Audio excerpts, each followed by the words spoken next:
Hello everyone. आज हम बात करेंगे स्पर्मेटोजेनेसिस के बारे में and about the structure of sperm. Okay, तो जो स्पर्मेटोजेनेसिस है, it is the process of formation of sperm that is known as spermatogenesis. Okay, location किधर होता है spermatogenesis? Spermatogenesis occurs in seminiferous tubules.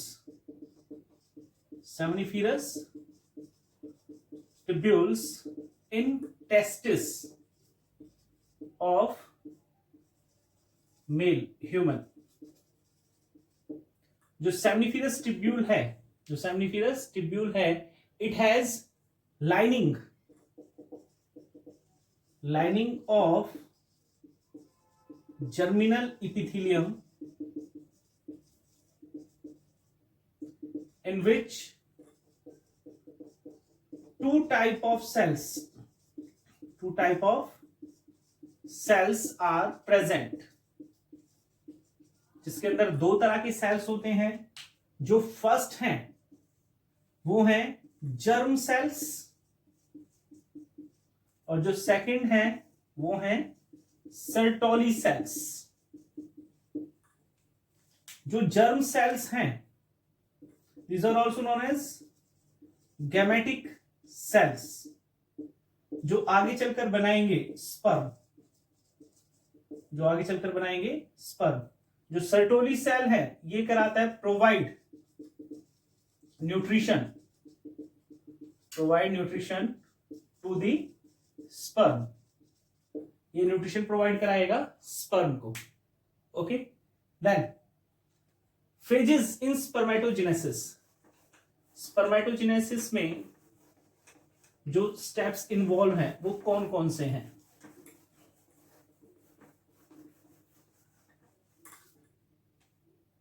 Steps involve in spermatogenesis.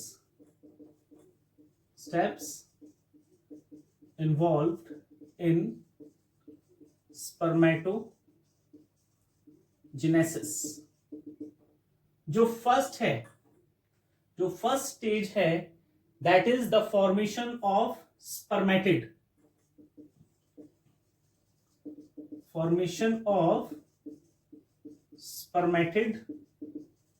और जो second stage है इसमें, जो सेकंड स्टेप है वो है फॉर्मेशन ऑफ स्पर्म। या हम सिंपली इसको लिख लेते हैं spermiogenesis.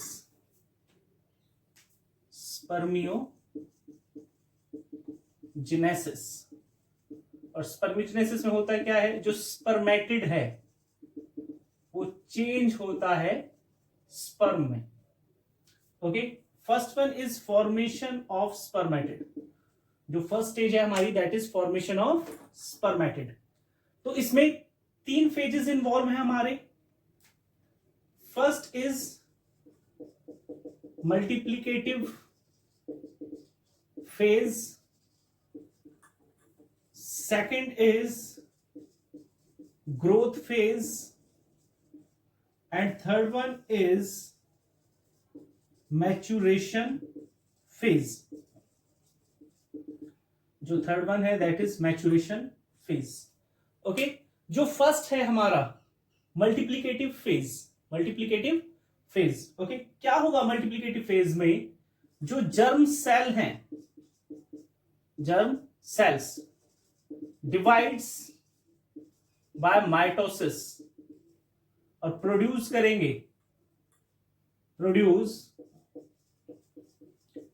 Large number of spermatogonia. Large number में स्पर्मेटोगोनिया। ओके, तो जर्म सेल में कौन सा डिवीजन हुआ? माइटोसिस।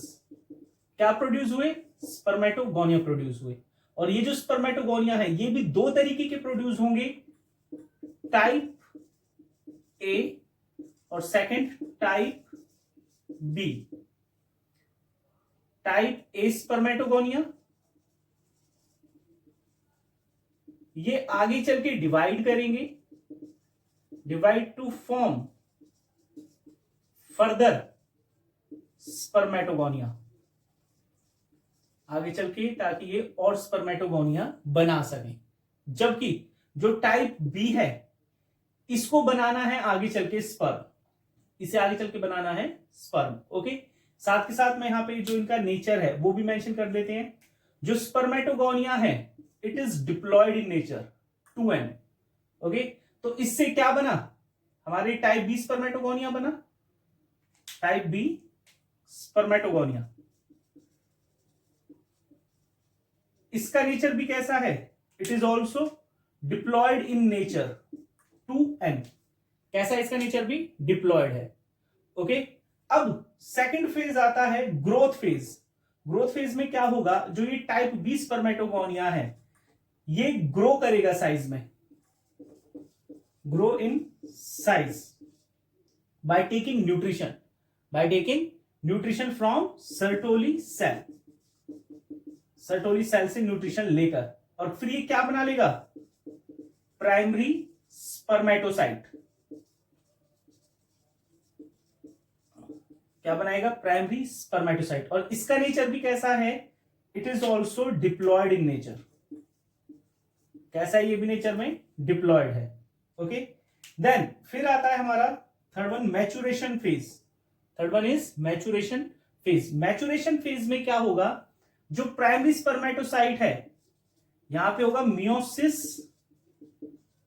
1, इसमें होता है रिडक्शनल डिवीजन, रिडक्शनल डिवीजन। और रिडक्शनल डिवीजन मियोसिस है, और मियोसिस कितने फेज में होता है, 2 में, मियोसिस 1 एंड मियोसिस 2। तो जब प्राइमरी स्पर्मेटोसाइट में मियोसिस हुआ तो यहां बनेगा सेकेंडरी स्पर्मेटोसाइट। क्या बना, सेकेंडरी स्पर्मेटोसाइट। तो इसका नेचर कैसा होगा, इसका नेचर होगा हैप्लॉइड, तो यहां पे मियोसिस 1 हो रहा है। ओके, देन फिर ये जो सेकेंडरी स्पर्मेटोसाइट है इसमें होगा मियोसिस सेकंड, मियोसिस सेकंड। मैंने बताया क्योंकि जो मियोसिस है वो 2 फेज में होता है, meiosis 1 and meiosis 2।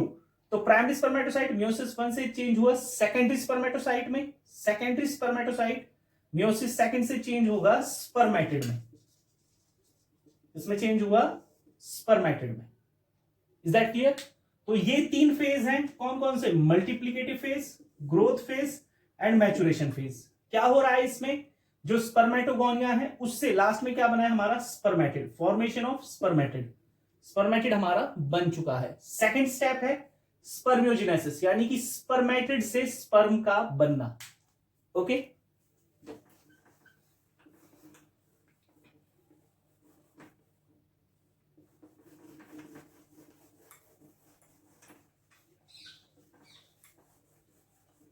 First phase complete हो चुका है हमारा।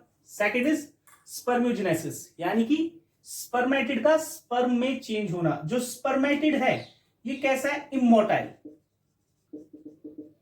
जबकि स्पर्म कैसे हैं, मोटाइल। स्पर्म कैसे हैं, मोटाइल। तो जो सेकंड फेज है हमारा that is spermiogenesis, that is spermiogenesis. Okay, तो क्या क्या चेंजेस आते हैं, चेंजेस ड्यूरिंग स्पर्मियोजेनेसिस। स्पर्मियोजेनेसिस के दौरान क्या क्या चेंजेस आएंगे, first change in nucleus, nucleus में चेंज आएगा। ओके, न्यूक्लियस कैसा था, जो स्पर्मेटिड है उसमें जो न्यूक्लियस है वो कैसा है, स्फेरिकल है, और स्फेरिकल से वो चेंज हो जाएगा किसमें, elongated. Okay, second change in cytoplasm, अब सिंपली हम यहां पे लिखेंगे रिडक्शन, रिडक्शन इन साइटोप्लाज्म। तो जो स्पर्म है उसके केस में साइटोप्लाज्म होता है reduced, so that it can easily move, ताकि आसानी से क्या कर सके, मूव कर सके। Third one acrosome formation, third one क्या है, एक्रोसोम की फॉर्मेशन। और एक्रोसोम की फॉर्मेशन किसकी हेल्प से होती है? With the help of Golgi bodies, with the help of Golgi bodies. Okay, next, change in centrosome. change in centrosome, तो वहां पे डेवलप होते हैं proximal centriole and distal centriole. proximal centriole and distal centriole. Okay, fifth, change in mitochondria. Mitochondria में change आता है और वो किस तरीके से अरेंज हो जाता है? Arrange as spiral form. किस फॉर्म में अरेंज हो जाएगा? वो स्पाइरल फॉर्म में अरेंज हो जाएगा. ओके, और जो प्लाज्मा मेम्ब्रेन है, प्लाज्मा मेम्ब्रेन वो कवर कर लेती है किसको? एक्रोसोम, न्यूक्लियस, नेक और मिडल पीस को. मिडल पीस को क्या कर लेगी? कवर कर लेगी. तो ये चेंजेस आते हैं स्पर्मेटिड से जब चेंज होता है स्पर्म. ओके, अब क्या हो गया? हमारा जो प्रोसेस था स्पर्मियोजेनेसिस का वो कंप्लीट हो गया. जो प्रोसेस है स्पर्मियोजेनेसिस का दैट इज कंप्लीटेड. ओके, फिर एक टर्म यहां पर आती है that is spermiation. That term is spermiation. Spermiation. और स्पर्मिएशन के केस में क्या होगा? स्पर्मियोजेनेसिस के बाद, after spermiogenesis, sperm head is embedded into Sertoli cell to take nutrition,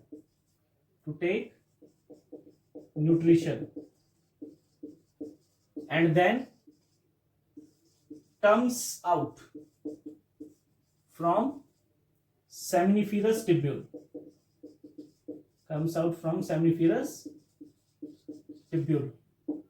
And this process is spermiation. ये जो प्रोसेस है वो कौन सा है? स्पर्मिएशन का प्रोसेस है. Is that clear? Okay, then next इसमें हेडिंग आती है हमारी hormonal control of spermatogenesis. Hormonal control, किस तरीके से हार्मोन्स कंट्रोल करते हैं किसको? स्पर्मेटोजेनेसिस को. Hormonal control of spermatogenesis. Okay, तो किस तरीके से कंट्रोल होता है? सबसे पहले हाइपोथैलेमस.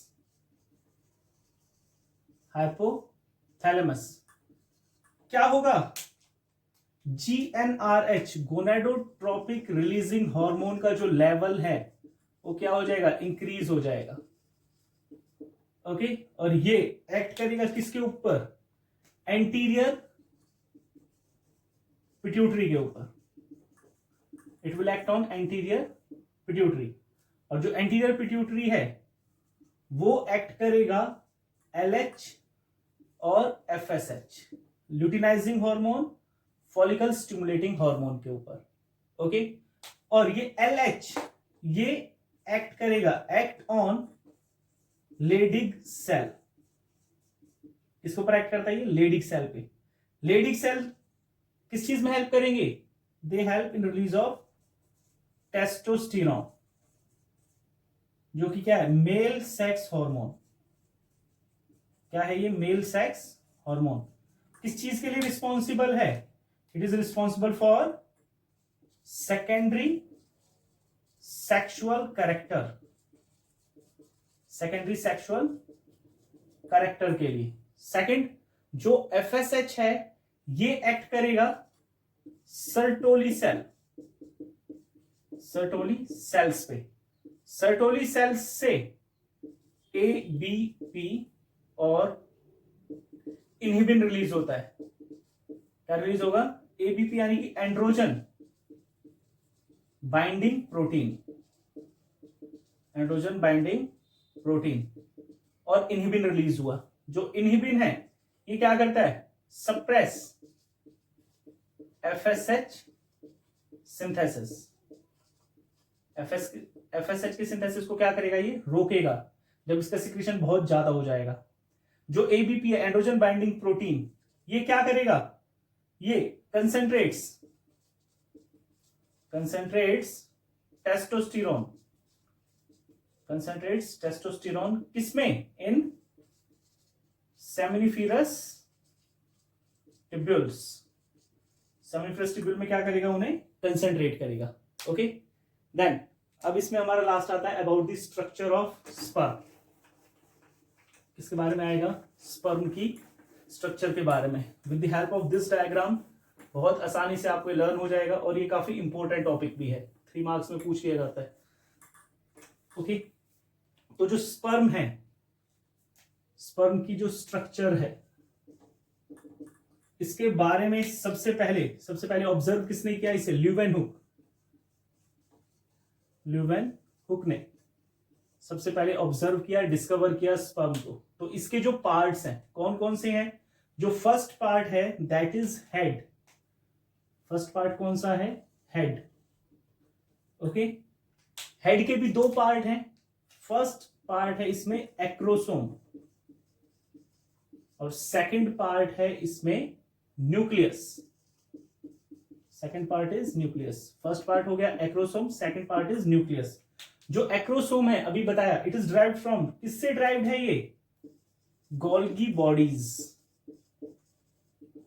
और इसके अंदर एक स्पेसिफिक एंजाइम है जिसे हम कहते हैं ह्यालुरोनिडेज एंजाइम, और इसी को स्पर्म लाइसिन भी कहा जाता है। स्पर्म लाइसिन्स किस चीज में हेल्प करता है, ये help in breakdown egg membranes. Egg की मेम्ब्रेन को ब्रेक डाउन करने में हेल्प करेगा ड्यूरिंग फर्टिलाइजेशन। न्यूक्लियस के अंदर क्या है, contain genetic material which is transferred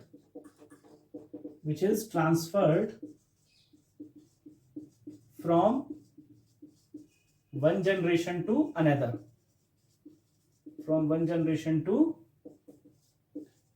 generation।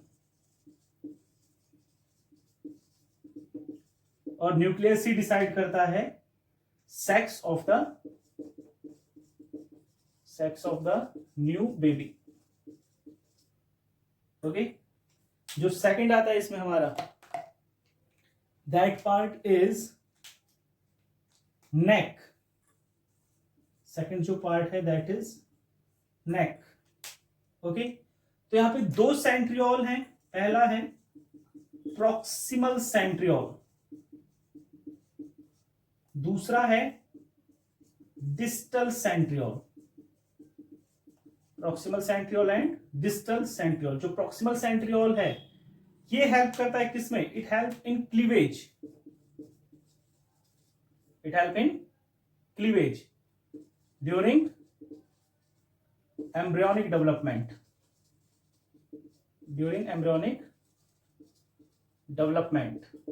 एक मेन चीज और है, जो स्पर्म है इसका जो लाइफ स्पैन है that is from 24 to 48 hours.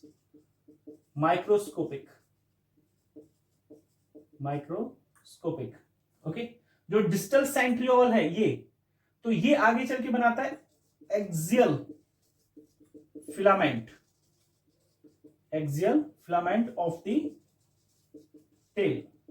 और ये किस चीज की बनी हुई है, फ्लैजिला। किस चीज का बना हुआ है ये, फ्लैजिला का। ओके, थर्ड पार्ट जो है इसमें that is middle piece. Third part is middle piece.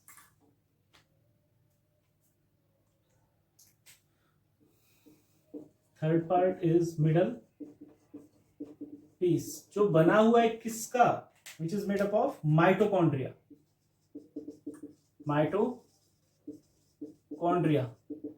तो इसी को कहा जाता है powerhouse of sperm. Provide कराता है, प्रोवाइड एनर्जी किस चीज के लिए? फॉर स्पर्म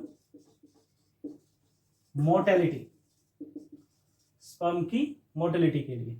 ओके, और किस तरीके से अरेंज है माइटोकॉन्ड्रिया? Spiral arrangement. ओके, और माइटोकॉन्ड्रिया के एंड में प्रेजेंट होता है एन्यूलस। एन्यूलस जिसे हम रिंग सेंट्रियोल भी कहते हैं, ring centriole present at the end, present at the end of middle piece, middle piece with unknown function. Unknown function, इसके फंक्शन के बारे में पता नहीं है। ओके, फिर जो फोर्थ पार्ट आता है दैट इज टेल। और टेल किस चीज में हेल्प करता है? किससे बना हुआ है? बना हुआ है हमारा ये डिस्टल सेंट्रियोल की जो एक्सियल फिलामेंट्स हैं उनसे। और ये हेल्प करता है किसमें? Locomotion. It help in locomotion of sperm. ये हेल्प करेगा किसमें? Locomotion of sperm. Okay, last जो इसमें टर्म आती है दैट इज मैनसिटा। मैनसिटा, ठीक है। तो क्या है ये? कवरिंग है, शीथ या covering of posterior head. Posterior head की कवरिंग है ये। Okay, neck and middle piece, middle piece. Okay, तो ये था हमारा किसके बारे में? स्पर्म के बारे में।